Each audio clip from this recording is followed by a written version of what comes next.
భారతమాత గురించి గొప్పగా చెప్పుకునే మన సంస్కృతిలో భారతమాత ప్రతిరూపాలైన ఆడపిల్లలకు అన్యాయాలు జరుగుతుంటే ఏ గవర్నమెంట్ మాట్లాడగలుగుతుంది?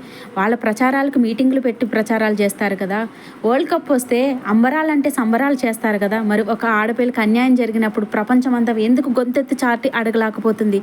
న్యాయం జరగాలి. అలాంటి తప్పు చేసిన వాడిని ఘోరాతి ఘోరంగా ఘోరంగా శిక్షించాలి. అలాంటి తప్పు చేయాలని ఆలోచన వస్తే కళ్ళల్లో రక్తం వచ్చేటట్లు ఉండాలి. అలాంటి శిక్ష వేసిన రోజే బంగారు ఆడపిల్లలకి రక్షణ కలుగుతుంది. ప్రతి ఒక్క సెలబ్రిటీ బయటికి రండి. భారతమాత బిడ్డల ఆడపిల్లల కన్నీళ్ళు శాపాలుగా మార్చి ఈ భారతదేశాన్ని దహించకముందే ప్రతి ఇండస్ట్రీ బయటకు వచ్చి ఈ ఉద్యమంలో పాల్గొని న్యాయం చేయండి. మీ యొక్క ప్రచారాలు కాదు. అప్పుడు జరుపుకుందాం హ్యాపీ ఇండిపెండెన్స్ డే అని. గవర్నమెంట్ ఇచ్చే హామీలు పథకాలకు కాదు వేయాల్సింది ఓటు. ఏ రాజకీయ నాయకుడు మీ ఆడపిల్ల బాధ్యత రక్షణ మాదంటాడో వాడికి వేయండి బంపర్ మెజార్టీ.